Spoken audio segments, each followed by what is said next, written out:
Hi, Rob Rowan and X Able, and I'm here with Brian Chavez, and we're ready for the game of getting down to some more elimination here. The Rays are playing the Saints. And hi, Brian. How are you today?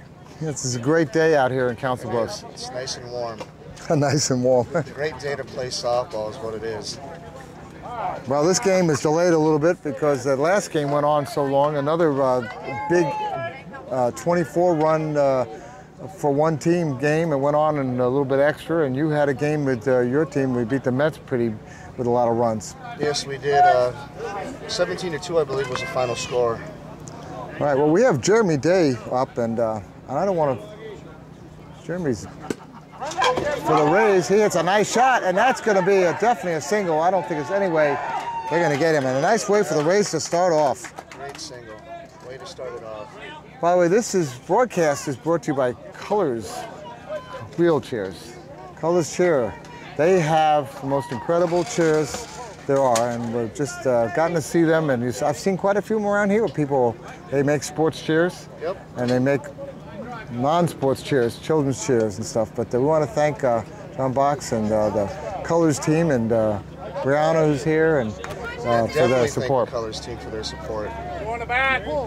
And then also the National Wheelchair Softball Association for their support too, because they have all stepped up to help us to have X-Able come to the Nationals this year in beautiful Council Bluffs.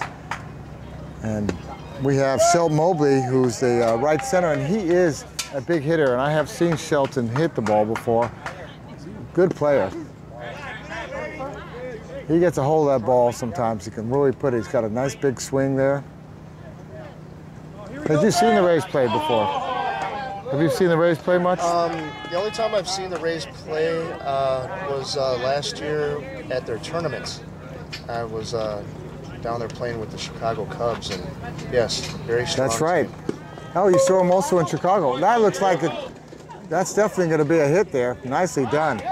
I forgot about that. You also saw him in Chicago for the other tournament. So in Chicago, yes. So you have played against them, and in fact, they really, in that second day, they had lost all 4 games the first day, and the second day in Chicago, they spanked a couple of teams.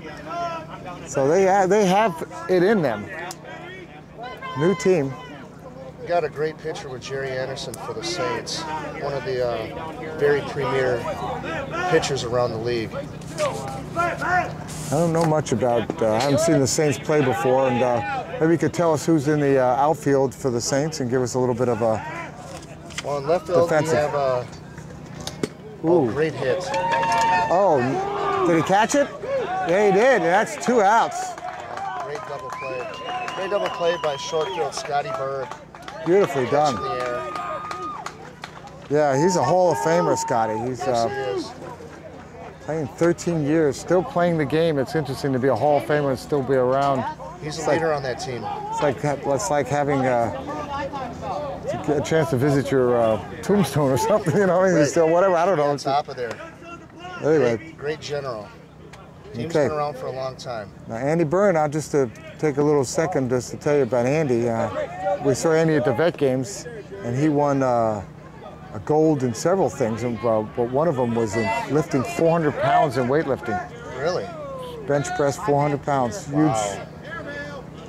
Got really excited about that. He was really pumped up. So if you ever go to the VA games, which we covered thanks to the Paralyzed Veterans of America and Department of Veteran Affairs, you know, they had us out there covering that, and boy, what an exciting day. But he was there, and he put that up, and he said that was...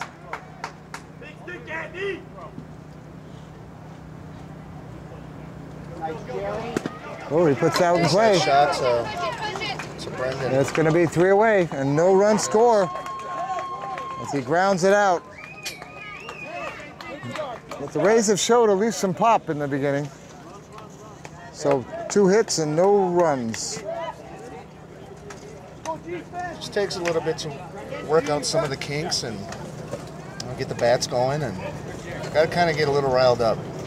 But we were talking about the Saints in the field, and now they're out of the field, so we'll have to catch them when they get back in the field again. But sometimes the game gets a little ahead of us, and sometimes we have lots of time. Sometimes you do, and sometimes you don't go fast, or it can take a long time. All depends on what team comes to play. It's really anybody's game this year. It really comes down to who really wants to go out there and play. Because the field this year, from what I have experienced thus far, from playing with a lot of different teams, it's up for grabs. It really comes down to who wants to play and who wants to win the most. I mean, that's really it. Well, this race team was the Division II champions last year, and so far they haven't gotten themselves knocked into any Division II, and this is a big game for them. So if they can come back against the Saints team. It's an icebreaker. The first game is always the most important at these tournaments because if you don't do so well, you're coming up through the bottom of the bracket and you're really fighting to eat. They're missing, by the way, Paul Schulte, one of their big hitters, who's going to be representing U.S. at the basketball at the Paralympics. Paul Schulte's an animal, most definitely. Very well known around the league. So who do we have up here? Well, this is Brandon Downs. And his brother Connor also plays for the team. Yes. His brother sat on the junior basketball championships this year. Oh, wow. And Brandon sat on the bench for a long time. He's a shortstop, but he sat on the bench a long time and waited his turn. And when he finally got in the game, he started in the tournament, and they won all tournament. Yep. Is that the local tournament? It's when your time comes. Brendan has definitely had his struggles, but there's absolutely nobody better rather, at short than Brendan. Ooh, nicely hit. Let's see how fast he is. There's the throw, Doyle Mann, and he gets it to Andy Burnt, and that is an out, one away. Doyle Mann out there at short is really one of the heart and soul of the Rays team. He and Natalie do a lot to keep it going, and he also works helping to start young teams all over the country. He's one of the front men.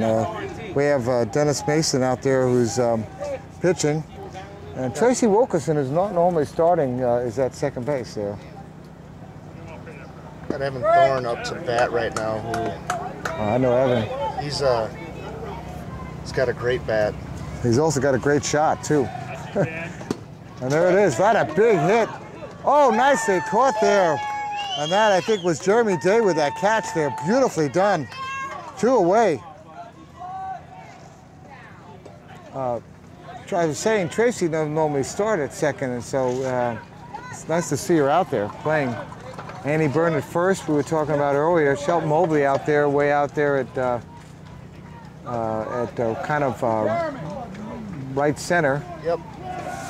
Pat Lambertson at right, I know, and Josh Renner at left, and Ron Richardson third base, and of course Dave Christiani, you know, the catcher. So this is a team I've seen play a lot because I come from Tampa. Yep.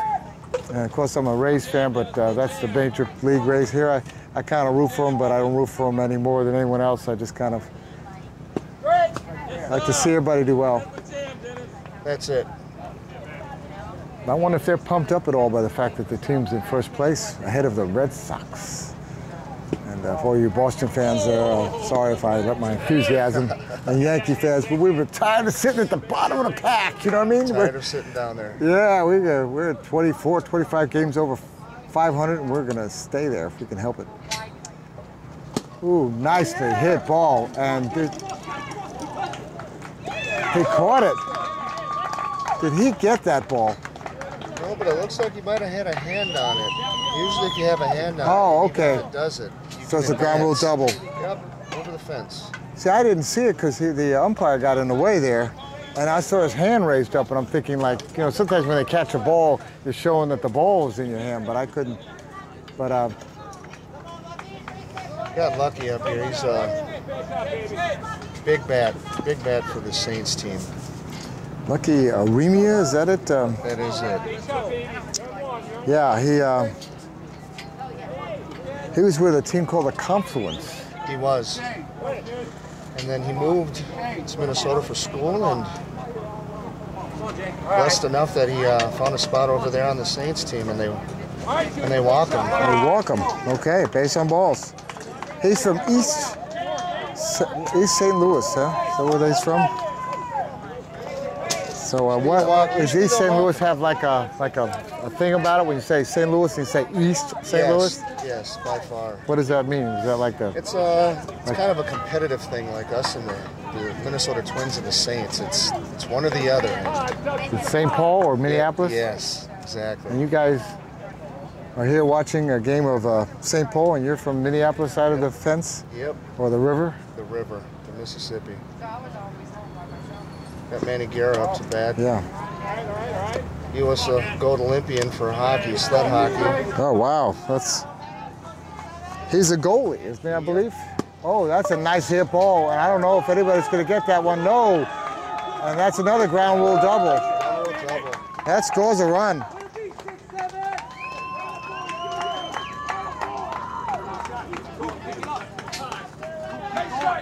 Okay, wow. Men on second and third, and I'll tell you what, the Saints team has come out strong. They've had only... It's right there, it's right there, it's right there. They've got 2 outs, but that hasn't let them stop them from going. You know, that's always the key, is what someone does with 2 outs. Sometimes the best rallies start when you have 2 outs. I'm so used to teams 2 outs is 3 outs, you know, kind of thing. And then when you see a team come back and 2 outs, they don't even think about it. It's not like I'm close to doom. It's like they got the days long and... There's a lot of softball to be played first inning. I just need a little bit of shade for a second, okay? Good. Good. Thank you so much. Oh, that's foul. Oh, curved in, and that scores 1, scores 2 runs. And he stays at first, it looks like. Wow. So 3-0 so far. This Saint team has really put some smoke into this. Wow, I thought that must be the wind pulled that one back in. It curved a little bit over there. Let's say we're right behind home plate and trying to get the best read on it. It's never a give me. I always got to push at it. Jerry Anderson's up, the pitcher, and playing 5 to 6 years, and played for the Thunder, which was like the Yankees of wheelchair softball. You know, that they had so many titles. Tell me Yeah, a lot of titles back there home.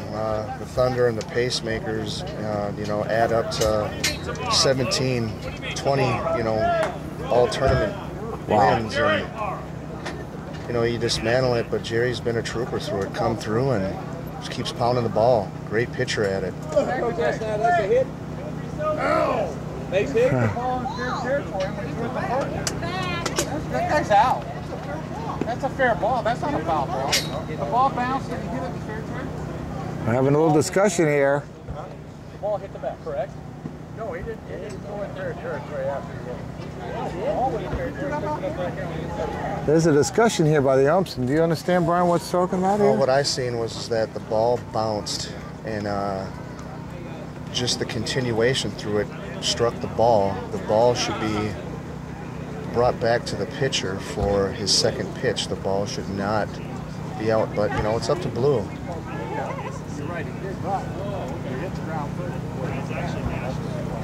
It hit the ground first before it hit the bat, is what he's saying. And that was a good call. That's a good call there. So, you know, of course, you can watch it on Xable, go rewind it on Xable and see what it is, but it's not like we have that available for the umps. But so you, the viewer, can check it out and see if the call is right.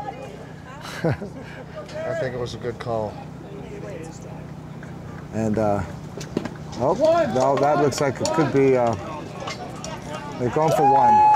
And that's all they needed. That's it. And at the end of 1 inning, 3-run score for the Saints and none for the Rays. And we'll be back in just a minute for inning 2.